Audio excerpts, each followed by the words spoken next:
Can you hear me? Yes? Okay, so I will talk a little bit for the next minutes about the control of peers in the farm, of PRRS in the farm. And during my presentation, I will speak a lot about basics in epidemiology, and a little bit about what vaccines can do.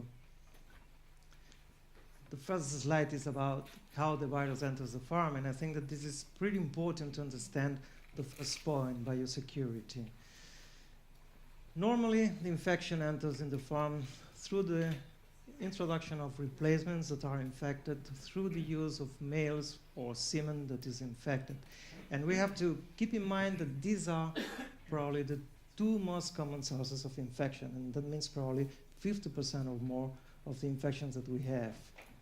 Then we have sources of infection like trucks. The animals are clean, but they are loaded in a contaminated truck, and by this means the animals got the infection to the farm. Then we have the airborne spread, and I think that later on we can see some details about that in Europe. We can have the role of fomites, coveralls, boots, and so on, and all this material. And as like beds, we should know the importance of cleaning all this material and have properly used materials. And then we have eventually, and this is not that clear, the role of other things like flies or insects or rats or whatever that can be used, but this is negligible proportion of cases. So these are the ways by which the infection enters the farm. But obviously, the next step is the dissemination within the farm, the spread of the infection within the farm. And the typical cycle of the infection within a farm is like this. We have a first entry of the infection, we suffer an abortion storm, we see lots of viremic peaks, weak peaks, a lot of mortality in the farrowing area, and some of these viremic peaks reach the nurseries and then start to spread the infection in nurseries. And this cycle in the nursery can be maintained by its own if we are running a farrow to finish farm. If we are running a phases system, that's different because the animals are sent to other separated facilities, and then we can block at some extent this infection. Then, from these animals, we can have reintroductions in our herd.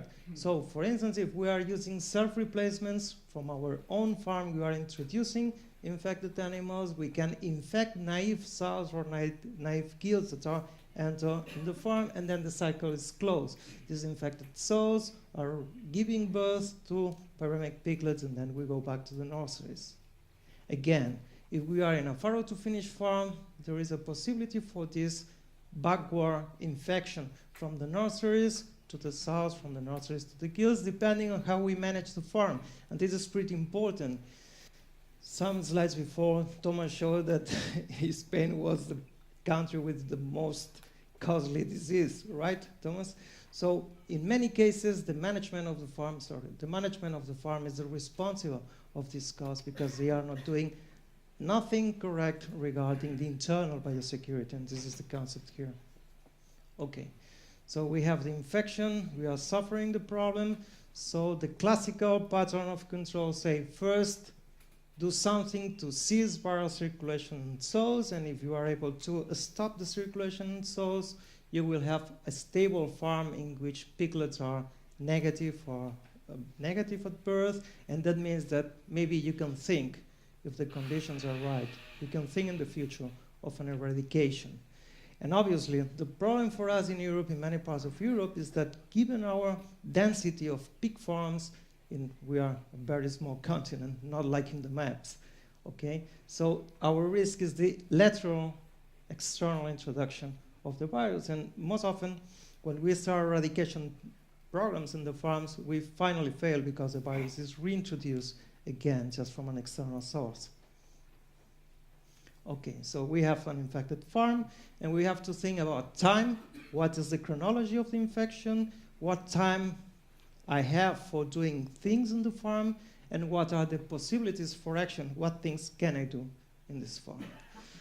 And here we have to go back to the basics, and the basics here are called, or is called, the basic reproduction rate, R sub 0. What is this concept? This is a basic epidemiological concept that talks about the transmission of diseases. And this is what we will deal here with. The basic reproduction rate is defined as the average number of secondary cases caused by one typical infectious individual during its entire infectious period. And this is a pretty academic definition, but in simple terms mean if you have one infected animals, how many animals will be infected by this one? This is the simple explanation of that. Okay, so the first problem that we face here when we talk about PRRSB is the definition of one typical infectious individual. What is one typical infectious individual in PRRSB? Subtype 1, subtype 3, subtype 2, genotype 2, highly viral and Asian strains, long viremia, short viremia infection in the lymph nodes, or whatever. This is a problem for here. And the other is the entire infectious period. How long is this period? And this is difficult to say sometimes. But anyway, the basics apply the same. So the disease spread when this value, this R, is higher than 1. In other words, you have 1 infected animals, 9 susceptible pigs, and if this animal is able to infect 3, these 3 will infect 9, and so on. If you have a R below 1, the thing will be like that. You have 2 infected pigs, but your ability to transmit, your likelihood to transmit is below 1, so that means that you stick in this phase and no further spread of the infection. This is the concept. This R is the concept behind transmission of the diseases. What we know for our PRRSB, we know that in the published papers, this for type 1, subtype 1, and this is important to be kept in mind. I mean, we're talking about the most common situation for European subtype 1 isolate. This R value is in the range between 2.7 and 4.5 or 5.4, depends on the 3 studies that we have available. The important thing here is that these values can be compared with other infections that we know. For example, in classical swine fever, R can be as high as 15. So that means a lot more. And for Rojewski's disease, this value can reach 10. So we are saying something like, okay, PRRSB transmit fast, but not that fast compared to classical swine fever or Rojewski's disease. Okay? So again, the concept say the infection will spread in your farm if R is higher than 1. So how we can do R lower than 1. And the concept here is again that this R depends on the likelihood of an effective transmission. What this concept means. Effective transmissions means something like if I put 1 infected animal in contact with a susceptible animal, will transmission occur or not? And this is easy to think in a very simple term. Okay, let's think that you are in the middle of the Sahara with, you are suffering, I don't know, flu, for example, and you are in the middle of the Sahara and you want to transmit your infection to anyone, okay, to someone. You want to transmit the infection to someone. And after 7 days going up and down in the desert, you find no one. So you cannot transmit infection. First concept, transmission depends on the density of animals. And the second concept, each animal can have different situations regarding this transmission. You can have susceptible animals, these green ones here, or you can have immune animals. And this is easy to understand again. The higher the proportion of immune animals, the lower the likelihood of transmission for the whole population. So again, you don't need a perfect vaccine to stop transmission. And in fact, for example, with Rojewski's disease, we have more or less an imperfect vaccine. We knew that a vaccinated animal could be infected if the adequate conditions occur. So the thing is something like that. Let's say that we have 2 infected animals. We have a number of susceptible animals, let's say 2 and 6 really good, very well immune animals. So that means that under this situation, we also stop transmission because we only have 1 or 2 animals out of 10 to be infected, okay? So the idea is you don't have to have a perfect vaccine. You need a vaccine perfect enough for your conditions. And that's a little bit different. So the next question, what we can do with vaccines? And this work was done by the group of the interpreter that is present here, so maybe she would be better than me for explaining that. But the idea is pretty simple. Here we have two groups of gills that were vaccinated with different live vaccines, one control group, and these animals were then challenged with a live virus, obviously. And just to show that vaccination reduced the length of the viremia for some animals, produce sterilizing immunity, and decrease to some extent nasal shedding of these animals. But you can still have some infection, and that means that these vaccines, all vaccines, are imperfect in these terms. You can have some proportion of infected animals. The important thing here is that the question is if vaccination beyond this reduction on the proportion of the infected animals can reduce the ability of these animals to transmit infection to other vaccinated animals.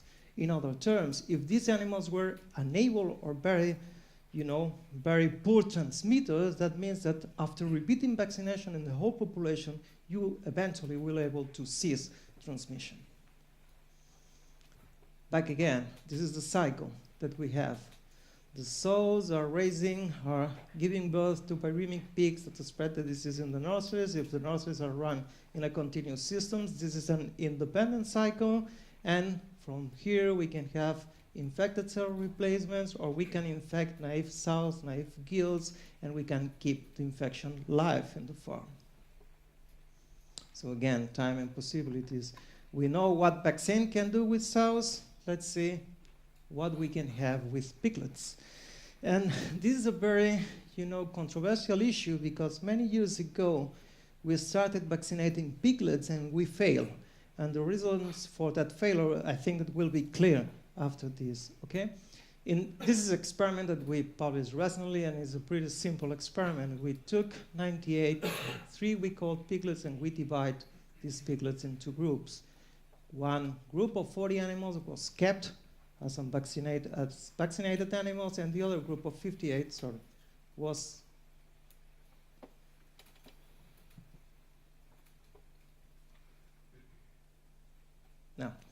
one group was vaccinated with a live vaccine, 40 animals, and the other group was kept here as unvaccinated controls. Okay? 35 days after the vaccination, and this is important. This 35 is not by chance, this is not a random number. This 35 was because we wanted these animals to establish the maximum immunity afforded by the vaccine and to clear vaccine virus. Okay? So you have to keep in mind this. We are waiting 35 days. Okay? So 35 days after that, we took 14 animals from here and we inoculated these animals just by injecting subtype 1 virus. And we use these animals that we call seeder pigs as the seed for infecting these vaccinated or these control animals. The experiment ran like this. We put the animals in groups of 5, in separate pens, in separate units, and we introduce one seeder pig in each group. Okay? So we have groups of 5 vaccinated or 5 unvaccinated animals with one seeder pig. And this took place 37 days now after vaccination. Okay? And we also put sentinels. These animals were unvaccinated, naive sentinels in contact, aerial contact, not physical contact, just aerial contact with these groups or these groups. And we follow up the animals. We follow up the animals for the next 21 days, examining seroconversion, viremia by quantifying by RT-PCR, nasal and fecal shedding, and we also performed the viral neutralization test to see whether or not these results could be correlated to the presence of neutralizing antibodies. The final result after 21 days of contact was that in the naive group, in the non-vaccinated group, all 30 animals got infection. And this was obviously the expectation before starting the experiment, with an average length of the viremia of 12 days, and we had to wait 8 days of contact for having the infection. Okay?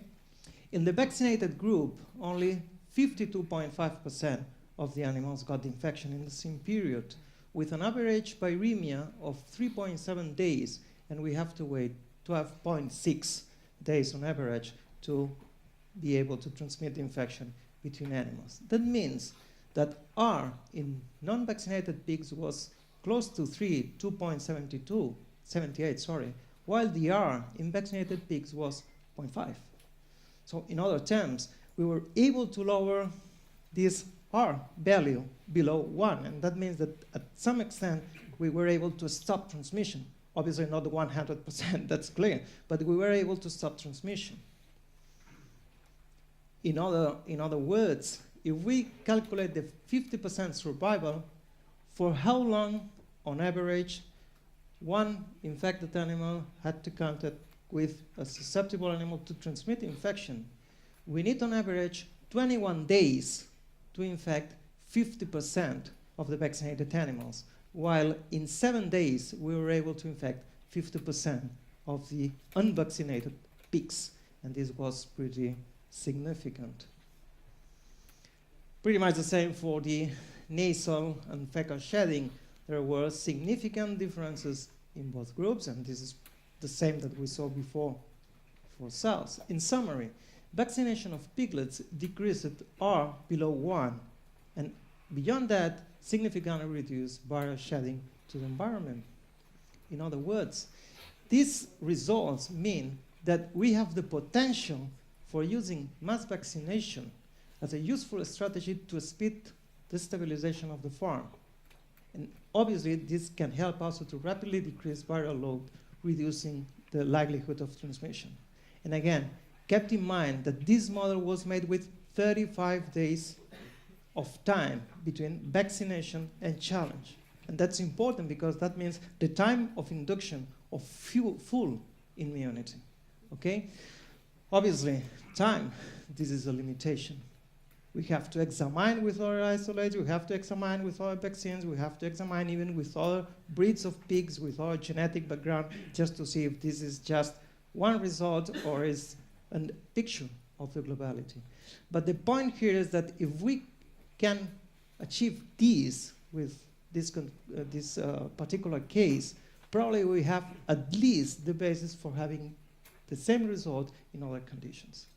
Okay, so thank you very much.